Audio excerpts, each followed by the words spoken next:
CTV debate takes dark turn as Liberals fail to defend policies against Scheer's critique. In a recent appearance on CTV News, Andrew Scheer, the former leader of the Conservative Party, delivered a fierce critique of the current Liberal government, now headed by Mark Carney.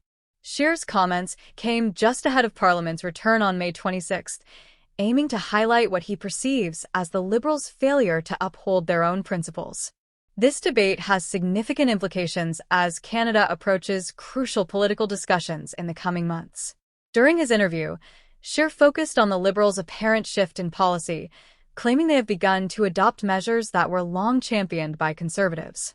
He argued that this shift indicates a deeper inconsistency within the Liberal agenda, as they seem to be campaigning against their own past decisions. By borrowing ideas such as the elimination of the carbon tax and reforming criminal justice laws, the Liberals appear to be acknowledging the shortcomings of their previous policies. Scheer specifically pointed to Bill C-75 and Bill C-5 as examples of legislation that the Liberals have now reversed course on. He contended that these changes have had dire consequences, contributing to rising crime rates attributed to lenient bail conditions.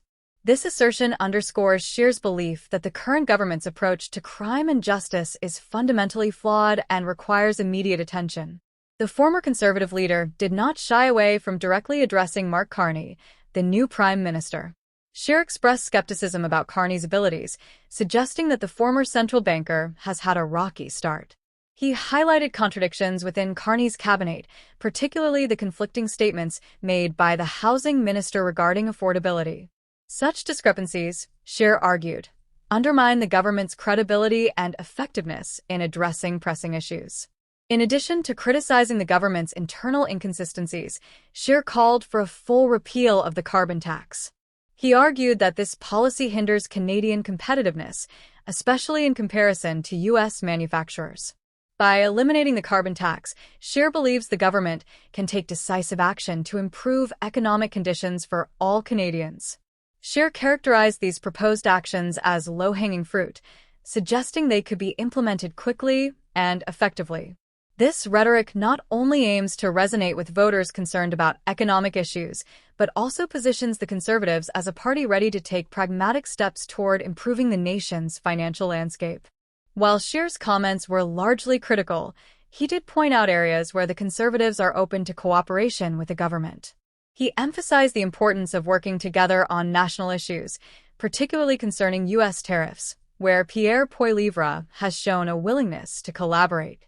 This acknowledgement of potential bipartisan efforts highlights a nuanced approach to political discourse, one that seeks to bridge divides when necessary.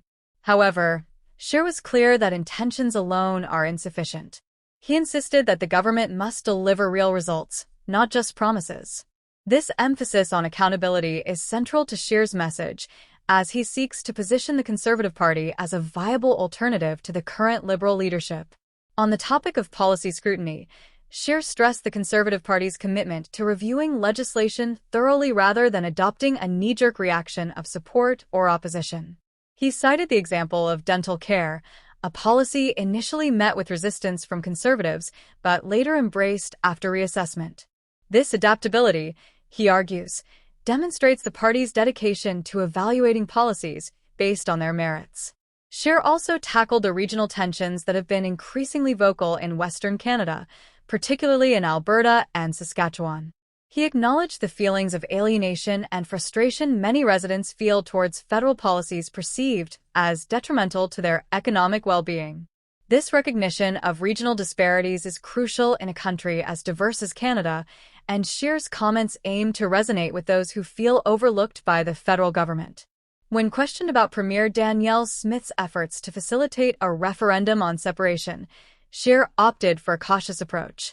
He refrained from outright condemnation of the referendum idea but instead reiterated the importance of addressing regional grievances through constructive dialogue and policy repeal. This stance reflects his commitment to national unity while acknowledging the valid concerns of Western Canadians. While he did not dismiss the referendum outright, Scheer emphasized that working through established political channels, particularly the Conservative Party, is the best way to foster change. His message is clear: Engaging in the political process is essential for addressing the concerns of constituents, particularly those in regions feeling marginalized. In addition to regional issues, Scheer spoke about the implications of energy policy in Canada.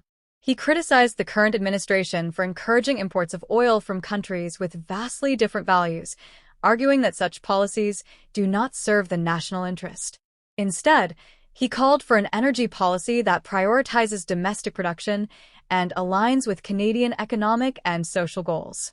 In summary, Scheer positioned the Conservative Party as a champion of accountability, focused on practical solutions to pressing national issues. He painted a picture of the Liberals as inconsistent and reactionary, forced to adopt conservative ideas as a result of their previous governance failures. This framing not only seeks to undermine the credibility of the Liberal government, but also aims to galvanize support for conservative initiatives moving forward.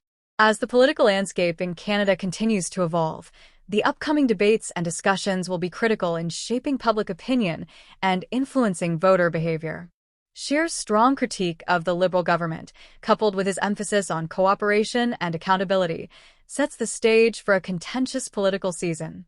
The Conservatives appear poised to capitalize on the Liberal government's perceived weaknesses, while the latter will need to defend its policies and articulate a clear vision for the future.